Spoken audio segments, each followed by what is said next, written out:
Bonjour, ravi de vous retrouver dans le 6h30 Info. Merci d'être avec nous sur France 2. À la une de ce JT, 4586 cas supplémentaires de Covid-19 en France. Le ministre de la Santé, Benoît Véran, n'envisage pas de reconfinement généralisé, mais les mesures de port du masque se durcissent un peu partout. Reportage à 7 dans l'Hérault dans un instant. La Californie ravagée par de gigantesques incendies hors de contrôle autour de la baie de San Francisco. Des zones entières ont dû être évacuées. L'air y est irrespirable et les pompiers débordés. Et puis des vendanges précoces dans le Beaujolais. Premier coup de sécateur dans les vignes. Avec un dispositif particulier pour les saisonniers, coronavirus oblige. Plus de 55 000 masques sont distribués. Reportage en fin de journal. On commence donc avec les chiffres du coronavirus et ils ne sont pas bons. La France enregistre 4 586 nouveaux cas ces dernières 24 heures. Alors même si c'est un chiffre en légère baisse par rapport au pic d'hier, selon Santé publique France, eh bien au total, 7 départements sont classés en situation de vulnérabilité élevée. Et c'est le cas notamment de l'Hérault. Reportage à 7 avec nos équipes en région. Dans les rues de Sète, comme tous les après-midi d'été, les rues sont remplies de monde. Les terrasses des cafés et des restaurants font le plein, tout comme ce garage de laboratoire aménagé spécialement pour réaliser les tests de dépistage du Covid-19. C'est une file ininterrompue de gens qui viennent de tout le bassin de Thau se faire tester avec ordonnance ou sans rendez-vous. Le centre est à flux tendu. Depuis une semaine, 350 dépistages sont effectués chaque jour. Le pourcentage de tests positifs ne fait qu'augmenter. On était, on va dire, à la fin juillet, on était à moins de 1% de tests positifs. Aujourd'hui, c'est très variable d'une journée sur l'autre, mais on est monté jusqu'à plus de 10% de positifs et ces derniers temps, on est aux alentours de 6%. Donc ce qui est beaucoup. Et ce ne sont que des habitants du secteur qui sont contaminés. Mais contrairement à la période de confinement où les plus de 55 ans se faisaient tester, aujourd'hui, le dépistage est en majorité demandé par des jeunes asymptomatiques qui ont été en contact avec des cas avérés.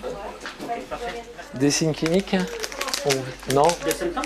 Oui, c'est parce que vous avez été en contact ? En contact, il y a combien de temps que vous avez été en contact ? C'était au cours d'une soirée, c'est sûr qu'il y a eu un relâchement parce que comme on voit que les choses vont mieux en général, on a tendance à un peu laisser de côté les gestes barrières quand on se retrouve avec des amis, car on a cette confiance avec les amis, avec la famille, alors qu'on ne devrait pas en fait. Un grand nombre d'entre eux ne développeront pas une forme grave de la maladie et ne seront pas hospitalisés. Le danger est ailleurs. Le problème, ce n'est pas eux. Le problème, c'est s'il y a un saut de génération. C'est-à-dire que quand ils vont rentrer chez eux, c'est s'ils transmettent le virus à leurs parents ou à leurs grands-parents. Aujourd'hui, le laboratoire s'inquiète aussi pour l'approvisionnement en tests. Il puise dans les réserves, mais à ce rythme-là, il sera bientôt en rupture de stock. Et je vous le disais en titre, le ministre de la Santé, Olivier Véran, n'envisage pas de reconfinement généralisé, mais à l'approche de la rentrée scolaire, eh bien, le gouvernement décrète le port du masque obligatoire dans les écoles pour les plus de 11 ans. Et puis, dans les villes aussi, la vigilance sur le port du masque est renforcée. Exemple à Strasbourg avec Lucie de Villers. Bonjour, c'est un petit contrôle de police. Vous vérifiez un petit peu la distance entre les tables, voir si les gens sont masqués ou pas. Dans le Strasbourg touristique, nuit et jour, des patrouilles de police ont renforcé la surveillance des établissements. En journée, ça va parce que les gens respectent quand même. Le soir, c'est un petit peu plus compliqué parce que c'est des gens qui sont déjà un peu plus alcoolisés. En grande majorité, ces règles sont respectées. Les propriétaires y veillent car ils risquent gros. Les gérants sont responsables, puisqu'on peut les verbaliser et de plus, on peut faire un rapport au préfet pour qu'il y ait une demande de fermeture administrative temporaire. Donc ils sont quand même assez scrupuleux là-dessus. Pour le non-port du masque, l'amende s'élève à 135 €. Mais avant d'en arriver là, il y a beaucoup de pédagogie de la part des forces de l'ordre, car les mesures préfectorales ne sont pas toujours très claires. Bonjour, monsieur, bonjour. Alors, à partir du moment où vous êtes debout, vous devez avoir le masque, monsieur. Car il faut s'asseoir avant d'enlever son masque et d'allumer sa cigarette. Moi aussi également, d'ailleurs. À partir du moment où je suis assis, c'est bon ? À partir du moment où vous êtes assis, effectivement, vous êtes bon. Et même en terrasse, le masque est à porter lors de tout déplacement. Je savais pas. Ouais. Pour moi, c'était quand on rentrait dedans pour payer ou pour commander, ou alors quand un serveur s'approche de nous, peut-être. Ouais. Depuis le 7 août, ces règles sont étendues aux foires et brocantes de plein air. Il y a quelques jours, Vladimir Poutine annonçait que la Russie avait commencé à produire un vaccin contre le Covid-19. On sait aussi que des dizaines et des dizaines d'autres candidats vaccins sont en développement à travers la planète. Alors que sait-on exactement? On fait le point sur l'avancée des recherches avec Catherine Rougerie et Frédéric Prabonneau. Dans la recherche d'un vaccin, ils sont 5 à faire la course en tête. L'anglais AstraZeneca, 2 Américains Moderna et Pfizer, 2 sociétés chinoises Sinovac et Sinopharm. Sur les 169 candidats vaccins développés dans le monde, seuls ces 5 ont commencé les essais sur de très grands échantillons. C'est ce que l'on appelle la phase 3, essentielle pour vérifier l'efficacité d'un vaccin. Lundi, la Russie débutera à son tour cette étape avec son vaccin baptisé Sputnik V. Une accélération scientifique inédite et plutôt source d'espoir pour cette experte.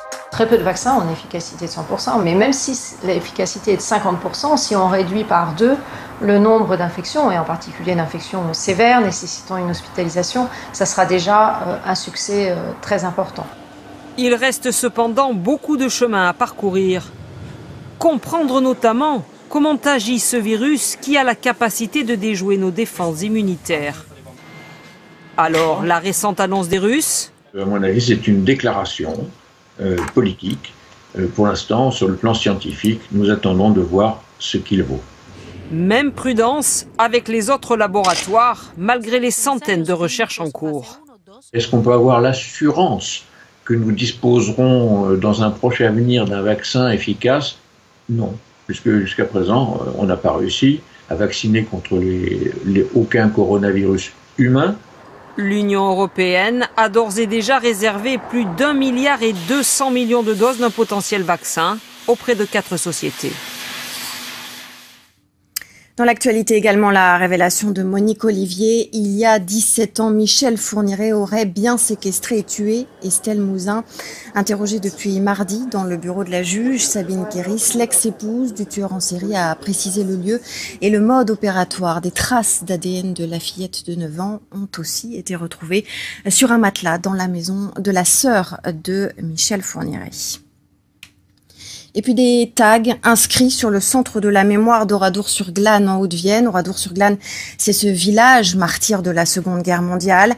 Dans un tweet, le Premier ministre Jean Castex assure que tout est mis en œuvre pour que les auteurs de ces actes infâmes en répondent devant la justice. L'actualité à l'étranger avec les États-Unis, plus de 100 000 personnes forcées d'évacuer leur domicile en Californie sous des nuages de fumée noire. L'État américain en proie à de terribles incendies. Noé Poitvin.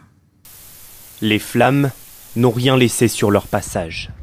Des habitations dévastées et des incendies qui n'en finissent plus de dévorer la Californie. Plus de 100 000 personnes ont dû quitter leur domicile, comme ici, dans le comté de Sonoma. Nous sommes maintenant engagés avec l'aide mutuelle de 10 États différents. Nous avons été au téléphone avec des gouverneurs partout aux États-Unis. Nous avons plus de 12 000 pompiers qui sont sur le front. À l'origine, un épisode caniculaire inédit aux États-Unis. Des dizaines de milliers d'éclairs comme celui-ci à San Francisco et une chaleur extrême, plus de 54 degrés enregistrés dans la vallée de la mort. Selon les autorités locales, au moins 5 personnes n'ont pas survécu dans ces incendies. Au total, plus de 312 000 hectares ont été décimés en Californie. Sachez également que l'opposant russe Alexeï Navalny, gravement malade mais dans un état stable, a été transporté en Allemagne. Ce militant anticorruption, contradicteur de longue date du président russe Vladimir Poutine. Il a été, je vous le rappelle, pris de vive douleur dans un avion jeudi après avoir bu du thé que ses proches soupçonnent d'avoir été empoisonné. On en vient à cette histoire étonnante, celle d'une commune suisse, Boncourt, qui demande à fermer ses frontières avec la France. Selon les habitants du secteur, les Français seraient coupables de cambriolage à répétition du côté du Jura suisse. Lucille de Villers, Stéphanie Malraux. À ce poste frontière, entre le Jura et le village de Boncourt en Suisse, les voitures défilent. Beaucoup de frontaliers viennent travailler ici à l'usine du groupe de montres Swatch. Pour réduire les nombreux cambriolages multipliés par 5 entre le mois de juin et juillet, le maire de Boncourt propose de fermer ce poste frontière la nuit quand il n'y a plus de contrôle. On a saisi le gouvernement jurassien pour en fait leur demander d'envisager la fermeture de ce poste frontière la nuit. Et l'idée, en fait, ce serait d'avoir un meilleur contrôle du trafic véhicule. Si cet accès fermait aux horaires nocturnes, les automobilistes seraient contraints de faire un détour de 2 km pour rejoindre l'autre poste de frontière, surveillé 2 jours comme de nuit. Le village suisse resterait donc encore accessible. La mesure laisse les frontaliers suisses et français plutôt sceptiques. Les cambriolages et puis tout ça, je pense qu'ils ont assez de policiers en Suisse pour surveiller ça, et puis comme chez nous en France, quoi. Est-ce que les voleurs viennent de France aussi? Adèle, côté français, les élus n'ont pas été mis au courant de cette proposition suisse. Je pense que nos compatriotes le ressentent un petit peu comme une stigmatisation des Français. En novembre dernier, le village de Goncourt avait pour la première fois demandé de fermer les routes la nuit. Proposition rejetée en raison des accords de Schengen et de la nécessité de laisser passer les travailleurs français. Une autre histoire de cambriolage à présent, volé pendant la Seconde Guerre mondiale, un tableau retrouvé 75 ans après, un paysage de Nicolas Rousseau récupéré par le Centre mondial de la paix de Verdun. Et c'est le fils du voleur, un soldat allemand, qui a contacté l'ambassade de France à Berlin. Mélodie Stevenson. On va parler maintenant de nos vacances d'été. Elles ont été marquées par le Covid-19, évidemment. Pour contourner les interdits, de plus en plus de fêtes sont organisées par des particuliers dans leur logement de vacances. Alors la plateforme Airbnb a pris une décision, celle d'interdire les rassemblements de plus de 16 personnes, et ce, quelle que soit la taille du logement. Julie Vitaline, Victor Bachtik et Christophe Quinck. Je me sens vraiment souillée. C'est plus mon appartement, en fait. C'est l'appartement de tout le monde. Et guettez la maison, oui. Oui.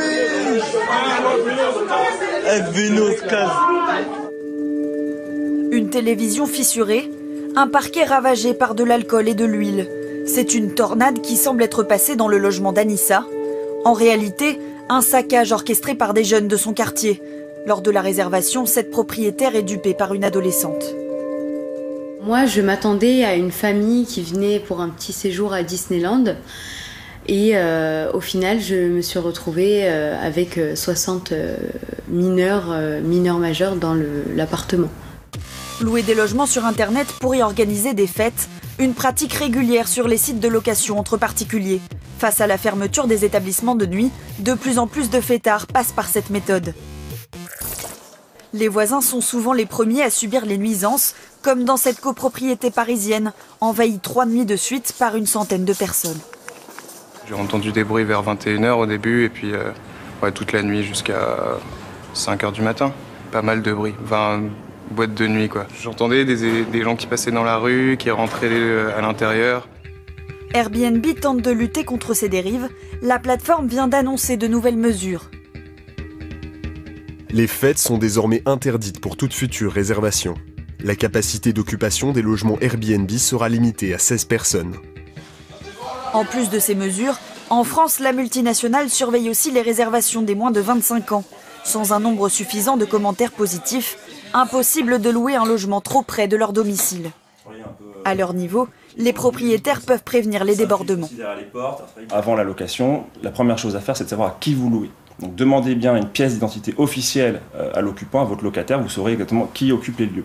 Deuxième chose, c'est de rédiger un règlement intérieur dans lequel vous allez prévoir les modalités de l'occupation, notamment interdiction de faire du bruit après 22h, interdiction d'héberger des tiers et interdiction de faire des fêtes. Un contrat que pourra présenter le propriétaire à la justice en cas de litige. Selon Airbnb, les mauvaises expériences restent rares. Sur 100 000 séjours, seuls 3 donneraient lieu à des demandes de réparation importantes. L'épidémie qui bloque aussi de nombreux étudiants en France alors qu'ils devaient travailler à l'étranger cet été ou partir y poursuivre leurs études. Ils se retrouvent pour certains sans revenus et donc dans l'impossibilité de payer leur loyer. Antoine Gégat. Ouiza Slamani est étudiante algérienne à Marseille. Depuis 5 mois, les difficultés s'accumulent pour la jeune femme. Après avoir perdu son job étudiant pendant le confinement, elle se retrouve sans bourse cet été, obligée d'emprunter de l'argent à une amie pour payer son loyer. Impossible donc de retourner auprès de ses proches cet été. J'ai l'habitude de partir en Algérie chaque année, de passer un mois avec mes parents, ma famille, mes petits frères. Et là, je me retrouve coincée toute seule dans un appartement. Franchement, c'est dur. Elle peut heureusement compter sur cette aide alimentaire. Chaque semaine, 600 colis sont distribués ici. Les bénéficiaires sont majoritairement étrangers. Je ne peux pas rentrer à Madagascar, du coup je suis bloquée ici. Et je viens pour le panier alimentaire, pour dépanner un peu le fin du mois. Ces étudiants ne peuvent pas travailler parce qu'ils n'ont pas tous des visas d'études permettant de travailler selon les accords entre leur pays et la France. Et donc on se retrouve avec une précarité administrative, une précarité sociale et une précarité financière. Le syndicat étudiant UNEF demande une exonération des loyers universitaires, même si toutes les procédures de recouvrement ont été suspendues jusqu'à nouvel ordre. Et chaque année, c'est de toute façon très compliqué pour les étudiants en recherche d'un logement de le trouver avant la rentrée. Mais alors là, avec la crise sanitaire, les choses se corsent encore un peu plus, vous allez le voir. Emeline Koch. Eh bien écoutez, bienvenue. Merci. Première visite pour Candice. Et vu la rareté des logements étudiants à Lille, elle a opté pour une colocation. Un espace extérieur. Et ne va pas hésiter longtemps. Et là, c'est compliqué, quoi. Chaque fois que j'appelle les agences, soit c'est en train d'être loué, et c'est compliqué de positionner une visite. Donc ouais, je pense me positionner rapidement là-dessus. J'ai pas envie de me retrouver sans rien à la rentrée qui débute dans 2 semaines, quoi. Donc ce sera embêtant. Donc ici, vous avez le double frigo. Des étudiants qui viennent parfois de loin et qui ont dû apprendre à s'organiser. Un bureau, une chaise. On se retrouve un peu piégé entre des appartements qui sont bien mais loués très vite, voire des appartements en piteux état et qui sont... les restes à prendre simplement. Un bien que cet agent immobilier a dégoté à la dernière minute. Là, c'est une maison en colocation qu'on vient de récupérer, mais on n'avait strictement plus rien depuis une semaine déjà, avec 15 personnes par jour qui passaient le seuil de l'agence pour nous demander si on avait des disponibilités, mais vraiment plus rien. Une situation exceptionnelle due en partie à la crise sanitaire. Les appartements ont du mal à se libérer et les agences doivent faire face à une hausse de la demande locative. Tout a été pris d'assaut avant, donc sur mai-juin surtout. Donc là, les parents sont un peu dépités parce qu'ils ne trouvent pas grand-chose. Alors on a des chanceux qui viennent en agence alors qu'on vient juste de remettre un produit en location ou qu'on vient de rentrer un produit. Donc ceux-là, c'est vraiment des chanceux puisque c'est assez rare en ce moment. Mais clairement, on peut avoir un produit qui rentre tous les jours, il sort dans l'heure. Autre explication à cette pénurie, un taux de réussite inédit au baccalauréat et autant d'étudiants à loger dans la métropole. 5 mois après avoir interrompu définitivement sa saison pour cause de pandémie, la Ligue 1 c'est reparti. Premier match de la saison à Bordeaux, timidement, sous haute surveillance sanitaire.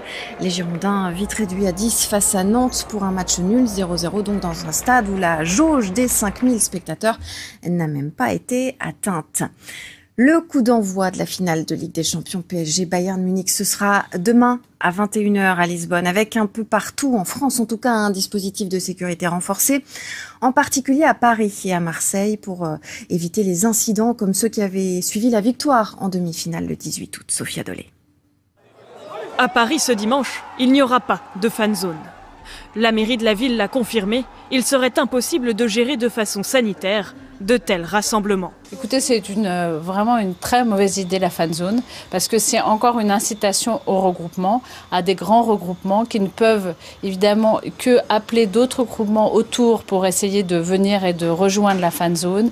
Autre problème pour la mairie de Paris, les regroupements dans les bars et les terrasses. Moi, je tire la sonnette d'alarme. Il ne s'agit pas d'être rabat-joie, il ne s'agit pas de pas faire la fête, il s'agit de faire la fête autrement, avec des petits groupes de 10 personnes maximum, plutôt chez soi ou dans des petits lieux et en faisant attention. L'objectif du dispositif de sécurité qui sera mis en place, éviter les rassemblements non autorisés pour empêcher la formation de nouveaux clusters et de possibles heurts. Prudence sur le littoral à l'ouest avec les grandes marées, des vagues de 6 mètres de haut, des vents de plus de 50 km/h qui attirent les curieux évidemment, mais les sauveteurs en mer alertent, certains nageurs n'ont pas conscience du danger. Reportage à Fort-Mahon dans la baie de Somme avec Léna Malval et Clément Jean-Pierre. Vincent n'a pas quitté la plage une seule seconde. C'est période de grande marée, alors il redouble de vigilance et prévient les baigneurs du danger. Les gens sont sur les bancs de sable, pensent qu'ils sont totalement en sécurité. Et au bout d'un moment, ils commencent à avoir de l'eau jusqu'aux pieds ou à la taille. Et là, ils se retournent et ils se rendent compte qu'ils sont sur une île, en fait. En prévention, on les évacue des bancs de sable. Avec un coefficient de 104 aujourd'hui et des rafales de vent de 45 à 65 km/h, l'eau est montée très vite. Pourtant, pas de quoi déranger les baigneurs. Oui. Vous saviez que c'était dangereux de rester là? Non, pas vraiment. Oui, ça nous amuse les vagues. Oh, on sait nager. Hein. Je vais vous demander de passer derrière le banc de sable. Ouais. Vous voyez derrière vous, il y a l'eau qui monte et la bâche qui se remplit. Donc... On reste juste au bord en fait et on reste voilà, avec les sacs, on remonte au fur et à mesure en fait, on regarde toujours le panneau. On a l'habitude, donc on voit dès que la mer arrive, on voit que la bâche va se remplir, on se met tout de suite à l'écart. Les sauveteurs avertissent les baigneurs, plus le temps de profiter de la plage. À 14h30, la mer est haute, agitée et la baignade interdite. Nous passons flamme rouge, veuillez sortir de l'eau. Pas question de baisser la garde pour les 7 sauveteurs du poste de Fort Mahon. Comme c'est des gros coefficients, la mer vient taper le long du versant de la digue. Et du coup, pour éviter que les gens soient projetés le long de la digue, on met flamme rouge et on est obligé de faire sortir les gens. De forts coefficients sont attendus tout le week-end. Alors pour plus de sécurité, observez le spectacle depuis la jetée.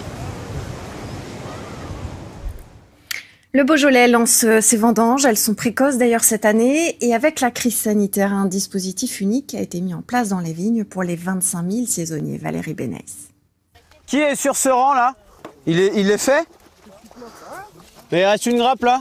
Ne rien oublier sur les pieds de cette parcelle de Brouilly, car cette année, chaleur et sécheresse sont aussi synonymes de petits rendements. Voilà le raisin, le profil du raisin de cette année. Donc vous voyez, des grappes un peu plus petites, mais une qualité au top. Vous voyez, tout est super bien à maturité. Sucré, à point, belle acidité. Vraiment un super équilibre. Et surtout, pour qu'il n'y ait pas de feuilles. Hein. Une récolte solaire exceptionnellement tôt dans la saison. L'année où on a vraiment battu les records, c'était en 2003 avec la grosse canicule. Chez nous, on avait commencé le 16 août. Et là, cette année, on a commencé le 18 août. Donc voilà, on est quand même sur un millésime qui est très précoce. D'habitude, ça commence plutôt en septembre. Donc moi, comme je suis étudiante, avec la rentrée scolaire, c'est difficilement compatible. Mais comme cette année, c'est avancé en août avec la chaleur, j'en profite pour les faire. On est venus à 13 ensemble en fait. C'est la fin de l'été, on fait un truc ensemble, c'est chouette.